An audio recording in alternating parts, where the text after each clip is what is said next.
वो वाला वीडियो गलती से बंद हो गया था हमारी बेवकूफ़ की वजह से। लेकिन अब इस वाली वीडियो को पिछली वीडियो में जितना बता दिया था उसके आगे देखते हैं ज़रूरत क्या होती है, बायोडाइवर्सिटी की क्या ज़रूरत होती है।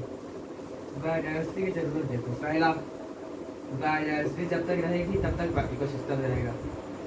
बायोडाइवर्सिटी से ही इकोसिस्टम बनेगा और चलेगा। ठीक, जैसे बच्चों से ही क्लास बनती है वैसे ही बायोडाइवर्सिटी से ही इकोसिस्टम बनता है। समझ गए? बायोडाइवर्सिटी में कितने लोग आ जाएंगे, फ्लोरा और फाउना, यानी जितने भी बायोटिक इसमें थे, इसमें क्या थे, बायोटिक और एबायोटिक। बायोटिक मतलब प्लांट और एनिमल, बायोटिक मतलब प्लांट और एनिमल। बायोडाइवर्सिटी में क्या आ गया था, फ्लोरा एंड फाउना।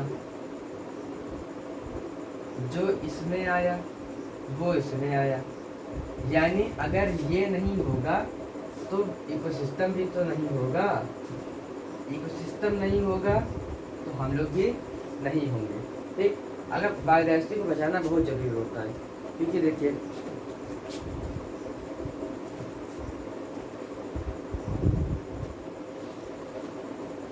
ये है पौधा, ये इकोसिस्टम चल रहा है पूरा, अभी चलेगा इकोसिस्टम। ये पौधा हो गया,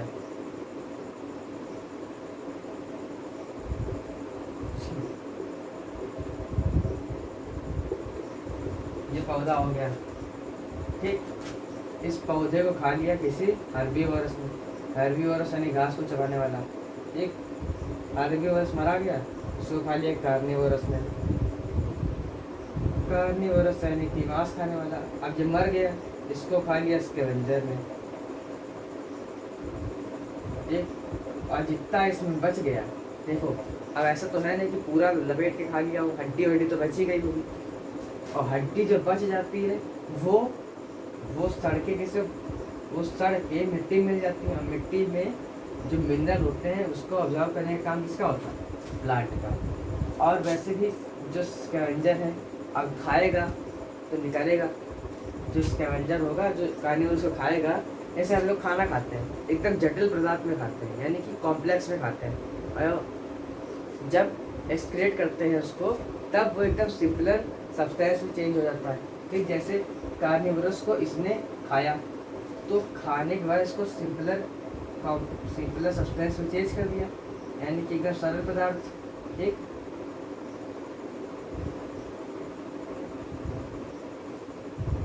ठीक, जैसे मान लो एक पूरा क्यूब रखा हो, खेलने वाला जो क्यूब होता रंग वाला, तो उसको समझ में नहीं आ रहा, तोड़ के फेंक दिया।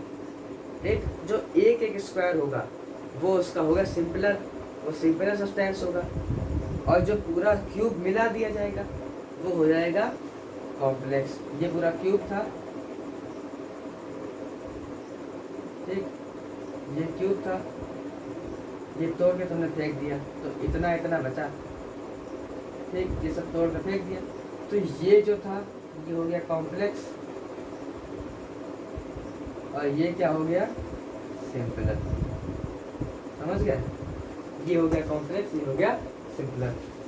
स्कैवेंजर ने खाया, इसको सिंपलर फॉर्म में चेंज कर दिया, और जिसको बाद में प्लांट ने फिर से ऑब्जर्व कर लिया।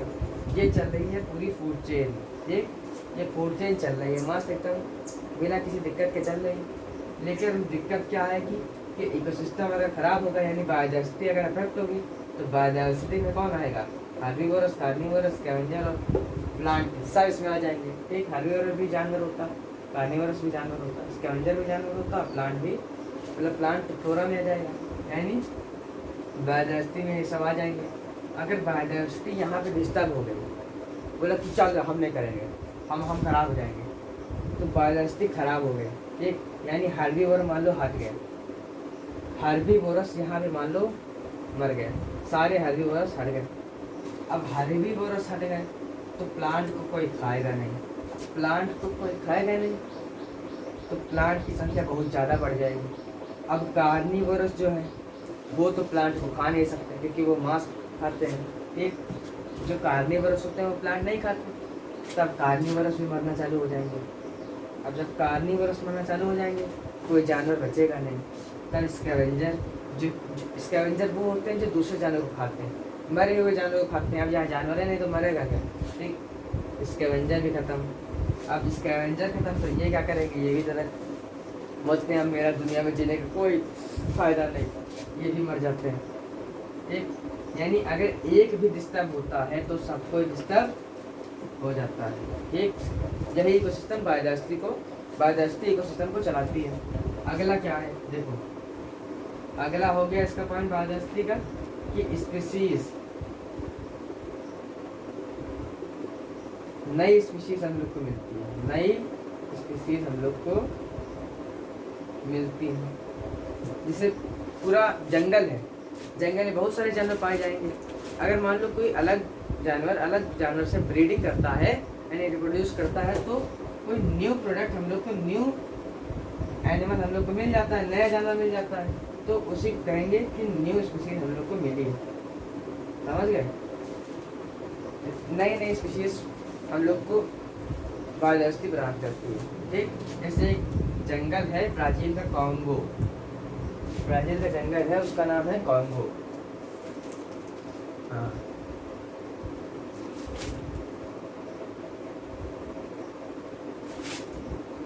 कॉन्गो का जंगल है, एक रेन फॉरेस्ट है जो कि ब्राज़ील में है। कहाँ है, ब्राज़ील में। इसमें यहाँ पे 1100 से भी अधिक फ्रॉग यानी मेढक की प्रजातियां पाई गई हैं। 1100 से भी अधिक, ठीक, 1100 से भी अधिक। तो ये किसको दिखाता है, ये दिखाता है कि बायोडायवर्सिटी अभी भी है। यानी 1100 फ्रॉग देखो तो अलग अलग प्रजाति के, एक ही प्रजाति के नहीं, अलग अलग। तो ये भी अलग, मान लो ये एक मेढक बैठा, ये मेढक बैठा, ये मेढक बैठा, सब अलग अलग है, तो वो क्या हो जाएगा, बायोडायवर्सिटी। बायोडायवर्सिटी अगला देखो पॉइंट क्या होता है बायोडायवर्सिटी का।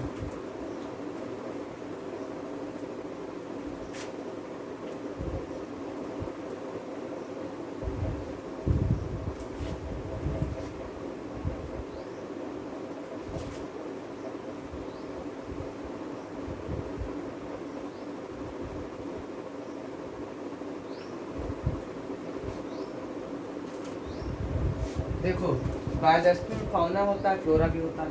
फ्लोरा का काम भी बहुत ज़्यादा हो जाता है। अगर फ्लोरा ही नहीं रहेगा तो फाउना क्या करेंगे, यानी अगर प्लांट नहीं रहेंगे तो एनिमल जिंदा रह नहीं सकते।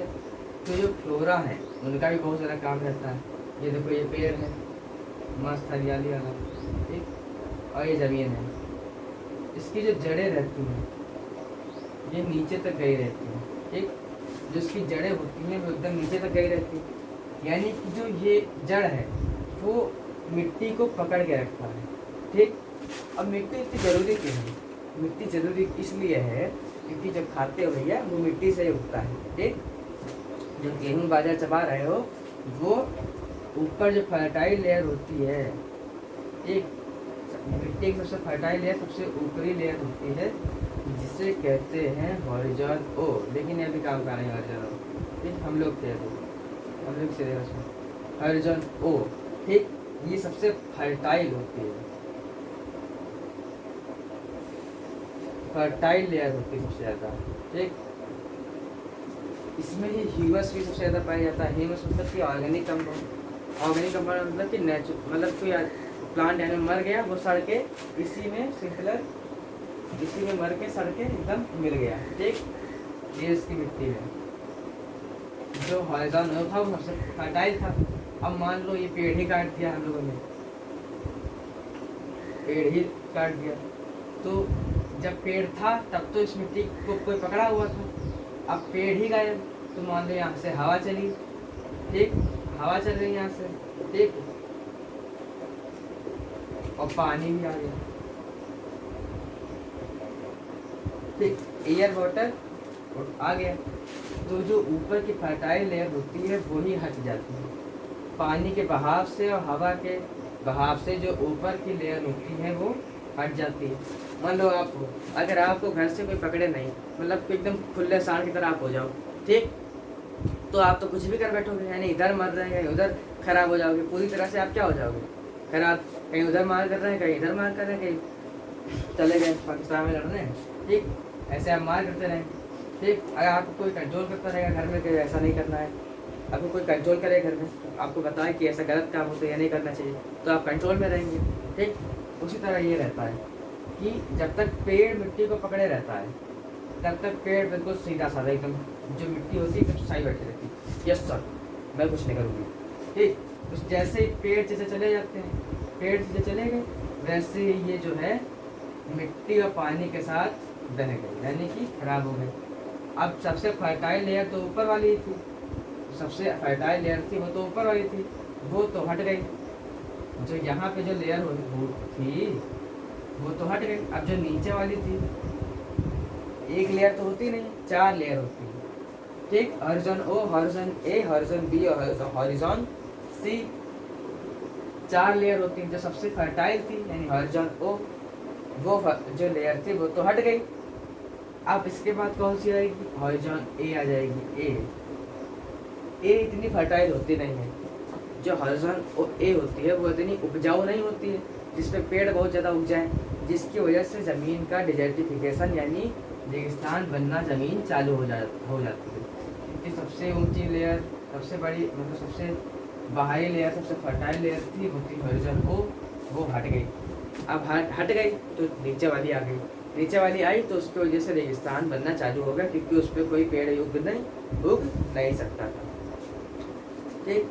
यानी वो मिट्टी जो थी पूरी तरह से खराब हो गई, वो जमीन थी पूरी तरह से खराब हो गई, समझ गए।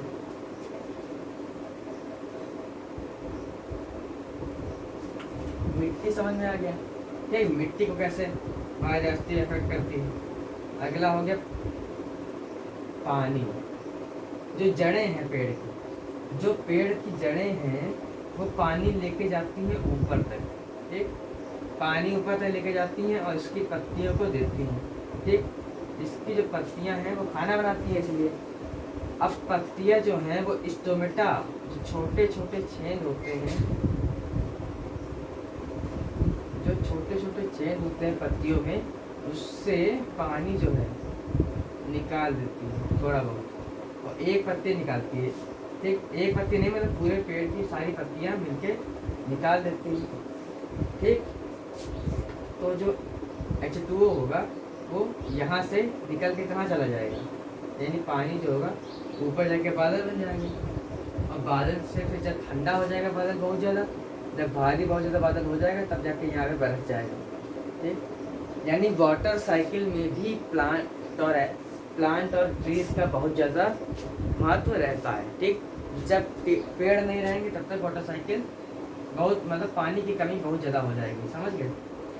अब पेड़ का मुख्य काम तो बहुत बचपन से पढ़ते चले आ रहे हैं कि CO2 लेता है, O2 छोड़ता है, यानी वातावरण में CO2 और O2 सामान्य रखता है, जितने अभी हैं उतने ही रखता है। ऐसा नहीं करता है कि अगर पेड़ नहीं होंगे तो O2 की मात्रा बढ़ जाएगी, CO2 की मात्रा बढ़ जाएगी और O2 की मात्रा घट जाएगी, जिसकी वजह से टेम्परेचर बढ़ेगा तो ग्लोबल वार्मिंग होगी, यानी ग्लोबल वार्मिंग यानी पूरी अर्थ है वो गर्म होना चालू हो जाएगी। अब जब गर्म होगी तो जो ऊपर के ग्लेशियर होंगे, ग्लेशियर ऊपर और नीचे नॉर्थ पोल और साउथ पोल के जो ग्लेशियर होंगे यानी जो बर्फीले चट्टान होंगी वो पिघलना चालू हो जाएंगे, क्योंकि ज़्यादा टेम्परेचर जब होता है तो बर्फ़ तो पिघलती है। अब जब पिघलेंगी तो वो वाटर को यानी पानी में जाके मिल जाएंगी, समुद्र में मिलेंगी, और समुद्र का जो लेवल होगा वो बढ़ जाएगा, पानी का लेवल बढ़ेगा, जिसकी वजह से बाढ़ भी आ सकती है, ठीक। जिसकी वजह से बाढ़ भी आ सकती है, समझ गए। इसीलिए पेड़ों का होना और बायोडाइवर्सिटी का होना बहुत ज़्यादा जरूरी होता है, समझ गए।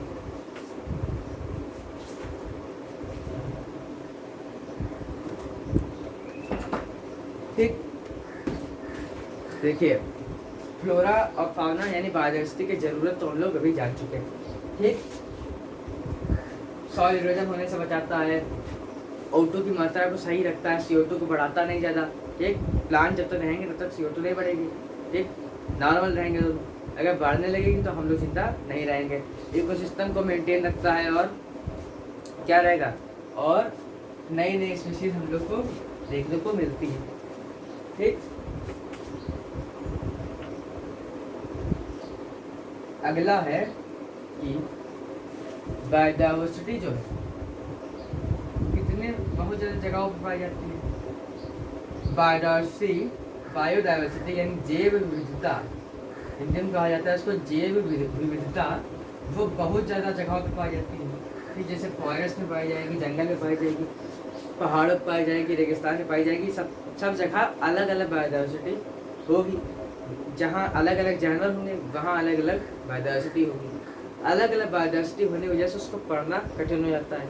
इस वजह से हम लोग इस क्लास में खाली फॉरेस्ट की बायोडाइवर्सिटी के बारे में बेसिक इन्फॉर्मेशन लेते हैं। ठीक, क्लास 8 में फॉरेस्ट की बायोडाइवर्सिटी के बारे में हम लोग पढ़ेंगे। ठीक, फॉरेस्ट बायोडाइवर्सिटी समझ गए। अब फॉरेस्ट बोला है, बायोडाइवर्सिटी, अब बायोडाइवर्सिटी तो आप इतनी देर समझ ही रहे हैं, पढ़ के होंगे पढ़ के। फॉरेस्ट देखिए क्या होता है। फॉरेस्ट, अब पेड़ का जो काम बताया था पहले, वही फॉरेस्ट से काम हो गई, क्योंकि जो पेड़ होता है वही तो फॉरेस्ट बनाते हैं। जब बहुत सारे पेड़ हो जाते हैं तो बहुत सारे, मतलब जो बहुत सारे पेड़ होते हैं तब एक फॉरेस्ट बनता है। जब बहुत सारे फॉरेस्ट बनते हैं तो एकदम वातावरण बढ़िया हो जाता है। समझ गए। फॉरेस्ट जो है, जंगल है, वही काम उसके भी होंगे जो पेड़ के हैं। यानी जो CO2 जो है, CO2 और O2 की मात्रा को नियंत्रण में रखता है। सॉइल इरोजन यानी मिट्टी को खराब होने से, यानी पानी और हवा से ना बह जाए उससे बचाता है। ठीक, अगला प्रोडक्ट देता है बहुत सारे, हम लोग को मेडिसिन मिलती है, मतलब कि दवाई मिलती है, और फर्नीचर की लकड़ियाँ मिल जाती हैं, टिम्बर वुड जिसे कहा जाता है, वो सब चीज़ें हम लोग को फॉरेस्ट में मिल जाती हैं। और फॉरेस्ट से और क्या मिलता है हम लोग को, ऑक्सीजन मिलती है। हाँ, वाटर साइकिल को डिस्टर्ब होने से बचा लेता है। वाटर साइकिल, अगर पेड़ नहीं रहेंगे तो वाटर साइकिल डिस्टर्ब हो जाएगी, वो आपको भी बता चुका हूँ। ठीक, यानी कि जो फॉरेस्ट होगा वो हवा को भी, मिट्टी को भी और वाटर साइकिल को भी अफेक्ट करेगा। अगर फॉरेस्ट नहीं होगा तो उसकी वजह से अफेक्ट कौन कौन होंगे, हवा, मिट्टी और पानी।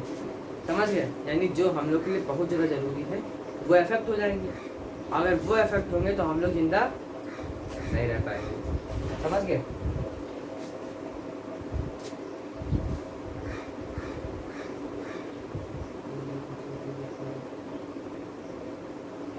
हाँ, अब टेम्परेचर को कम रखने के लिए भी इसका आता है। टेम्परेचर कम रहे, इस वजह से टेम्परेचर कम रहे। ठीक, टेम्परेचर देखो कैसे कम रहेगा, जहाँ पे पेड़ ज़्यादा हैं, ठीक, वहाँ पे जो पेड़ होंगे वो पानी नीचे से खींचेंगे, पानी जो है रूट से खींचेंगे और पत्तियों के पास आएगा। ठीक, पानी रूट से खींच के पत्तियों के पास आएगा, और जो पत्तियाँ होंगी इसकी वो अब स्टोमेटा यानी जो छोटे छोटे छेद होते हैं उससे पानी बादल के रूप में बन जाएगा, ऊपर जाके क्लाउड बन जाएगा। ठीक, और जो वो बादल होगा फिर जब ठंडा हो जाएगा तो जाके बरस जाएगा। ठीक, यानी जहाँ पे पेड़ रहते हैं वहाँ पे वातावरण ठंडा इस वजह से रहता है क्योंकि जो पानी होता है वो पेड़ सोखता है और उससे बादल बन जाते हैं। बादल बनने से बादल जब ठंडा होगा तो पानी बरसा देगा, पानी जो होगा वो वातावरण को ठंडा कर देगा। और दूसरा रीज़न ये भी है कि ये CO2 को बढ़ने नहीं देता। CO2 ग्लोबल गैस है, यानी ग्रीन हाउस गैस है। ठीक, यानी अभी ये थोड़ा बहुत जाने ग्रीन हाउस क्या होता है कि जिस गैस की वजह से टेम्परेचर बढ़े उसे कहा जाता है CO2। ठीक, मतलब जिसे कहा जाता है ग्रीन हाउस गैस, उसमें CO2 भी आती है। ठीक, CO2 भी आ जाती है, और CO2 को पेड़ नियंत्रण में रखता है। अगर पेड़ नहीं रहेंगे तो CO2 बढ़ती जाएगी, इस वजह से टेम्परेचर बढ़ेगा और उसकी वजह से हम लोग अफेक्ट हो जाएंगे। समझ के, दो रीजन होते हैं टेम्परेचर कंट्रोल में रखने के। अगर पेड़ नहीं होगा तो इतनी गर्मी हो जाएगी, कुछ बहुत गर्मी, एसी भी कुछ नहीं कर पाएगा, समझ गए।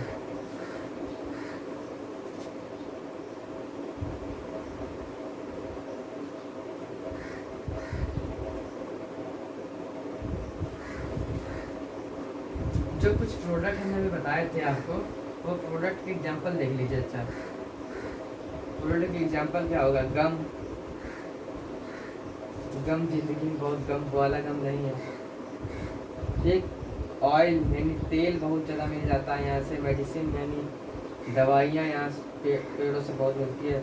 नीम से तो बहुत दवाइयाँ मिलती है। साबुन भी आता है, लगाइए एकदम खुशबूदार हो जाइए, ठीक, ये सब आता है। लकड़ी बहुत सारी मिलती है यहाँ से, फर्नीचर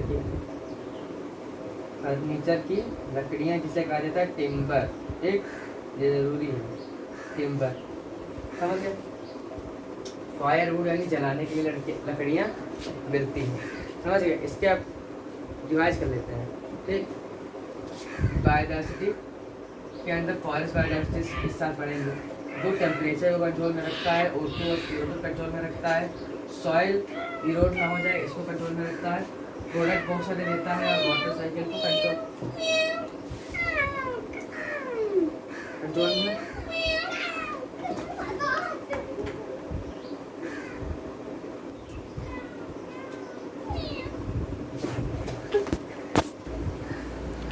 बिलैया आगे थे, कहता एकदम घर के अंदर घुस गए थे, उसको हटाने गए थे, ठीक। जी आपको समझ में आ गया फॉरेस्ट के क्या क्या यूज, यानी फॉरेस्ट से क्या क्या हम लोग को फायदा होता है वो हम लोग समझ चुके हैं, ठीक। पेड़ वो ऑक्सीजन और CO2 कंट्रोल में रखता है, सॉइल इरोजन होने से बचाता है, पानी सॉइल वाटर साइकिल को कंट्रोल में रखता है, और बहुत सारे प्रोडक्ट देता है, टेम्परेचर को भी कम रखता है, ठीक। अब फॉरेस्ट की जो बायोडाइवर्सिटी है वो अफेक्ट यानी किससे डिस्टर्ब होती है? जो डाइवर्सिटी होगी वो किससे डिस्टर्ब होगी, ठीक। पहला इसका हो जाएगा, जिससे डिस्टर्ब होगी वो हो जाएगा पहला डिफॉरेस्टेशन, ठीक, डिफॉरेस्टेशन, ठीक। और क्या होगा? बहुत ज़्यादा इलीगल तरीके से जो मार्केट में, मतलब जो जानवर होते हैं उनकी स्किन, उनकी चमड़ा होता है, उनका जो सींग होता है गेंडे का, वो सब मार्केट में बहुत इलीगली बेचा जाता है, लेकिन ये सही नहीं होता, ठीक। इलीगल ट्रेड होता है, ठीक, यानी नाजायज व्यापार एनिमल की चर्बी का चमड़े का होता है, ठीक। अगला हो जाएगा पॉल्यूशन, अगला है पॉल्यूशन हो जाएगा। अगला क्या होगा? अगला होगा हाँ न्यू स्पीसीज। ये जो टॉपिक है वो देखिए पहले, न्यू स्पीसीज वाला देखो। न्यू स्पीसीज मतलब कि नई प्रजातियाँ मतलब कि मान लीजिए कोई ऊँट है, ठीक, वो कहाँ रहता है? रेगिस्तान में मस्त चाचा घूम रहे हैं ऐसे, कोई दिक्कत नहीं उनको अभी। अब ऊँट को बोला कि बहुत मस्ती कर रहा है, बहुत मजा आ रहा उनको है, पढ़ने लिखने तो है नहीं, भेज दिया सजा देख के, कहाँ भेज दिया? पोलर यानी कि नॉर्थ पोल भेज दिया, ठीक, नॉर्थ पोल भेज दिया तो ऊँट भेज जड़ा जाएगा, ठीक, और वहीं मर जाएगा, ठीक। यानी जो प्रजातियाँ होती हैं उनको दूसरी जगह यहाँ जानी, वहाँ जो लोग यानी जहाँ पे जो प्रजातियाँ रहती हैं वहाँ से उन प्रजातियों को हटा के दूसरी प्रजातियों को रख देना कहलाता है इंट्रोडक्शन ऑफ न्यू स्पीसीज, ठीक। यहाँ ऊँट भैया सही से रह रहे थे, उनको यहाँ भेज दिया, अब यहाँ पे वो मर जाएंगे। जहाँ पे जो पोलर बियर होता है, बहुत बड़ा होता है, विशाल का है, उसको भेज दिया रेगिस्तान में, तो दोनों लोग मर जाएंगे। यही होता है। जैसे कंगारू है, ऑस्ट्रेलिया में पाया जाता है, इंडिया में नहीं पाया जाता। अगर कंगारू को इंडिया लाया जाए तो जो कंगारू होंगे वो मर जाएंगे, क्योंकि यहाँ का टेम्परेचर क्या है? ज़्यादा। ऑस्ट्रेलिया के मुकाबले यहाँ पे टेम्परेचर ज़्यादा है और कंगारू कम टेम्परेचर पर रहते हैं, समझ गए।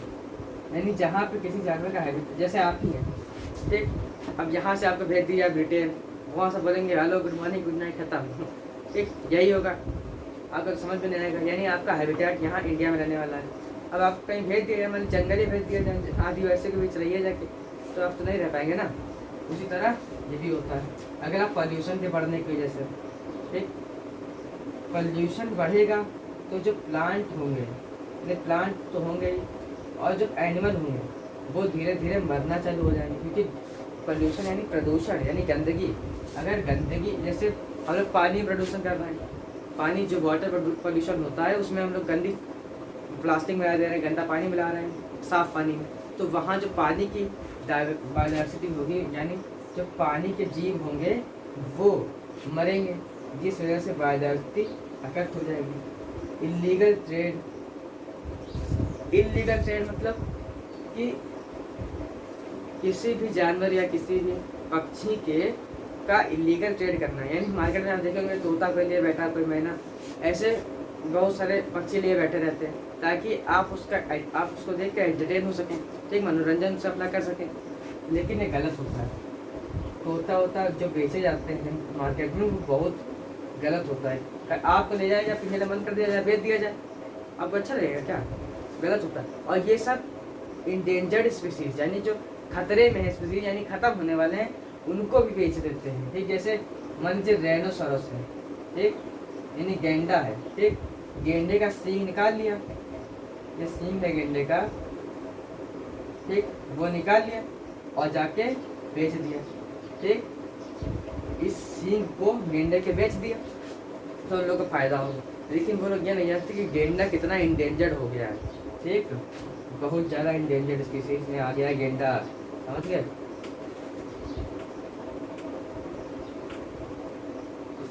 आप जान लेते हैं कि डिफॉरेस्टेशन क्या होता है। डिफॉरेस्टेशन से वही, अब जो फॉरेस्ट करता था, अब फॉरेस्ट तो कट गए, अब क्या कौन करेगा? कोई नहीं करेगा, वही उससे नुकसान होता है। तो फॉरेस्ट कट जाएगी तो O2 और CO2 को नियंत्रण में रखेगा नहीं कोई, CO2 बढ़ेगी तो टेम्परेचर बढ़ेगा तो वाटर साइकिल डिस्टर्ब हो जाएगी, ठीक, O2 CO2 समझ गए। अब वाटर साइकिल डिस्टर्ब हो जाएगी, बता दिया। सॉइल जो है, सॉइल इरोजन होगा, ठीक, कोई पकड़ा नहीं होगा ना सॉइल को, जो प्रोडक्ट हम लोग को मिल रहे थे वो प्रोडक्ट हम लोग को मिलेंगे नहीं, इकोसिस्टम जो होगा वो डिस्टर्ब हो जाएगा, ठीक, डिस्टर्ब हो ही जाएगा, समझ गए। ये सब नुकसान हो जाएंगे जब डिफॉरेस्टेशन हो जाएगा, यानी जब फॉरेस्ट से हम लोग को फायदा हो रहा था, फॉरेस्ट नहीं रहेंगे तब ये हम लोग को नुकसान होगा, ठीक। यानी कि पहला O2 CO2 नियंत्रण में नहीं रहेगा, टेम्परेचर बढ़ेगा यानी गर्मी हो जाएगी, ठीक, सॉइल इरोजन हो यानी ग्लोबल वार्मिंग यहाँ भी ज़्यादा हो जाएगी, सॉइल इरोजन यानी कि मिट्टी खराब होने लगेगी, मिट्टी खराब होगी तो डिजर्टिफिकेशन यानी रेगिस्तान बनना शुरू हो जाएगा। अब रेगिस्तान बनेगा तो वहाँ पे पेड़ उगेंगे नहीं, पेड़ नहीं उगेंगे तो हम लोग भी जिंदा नहीं रह पाएंगे।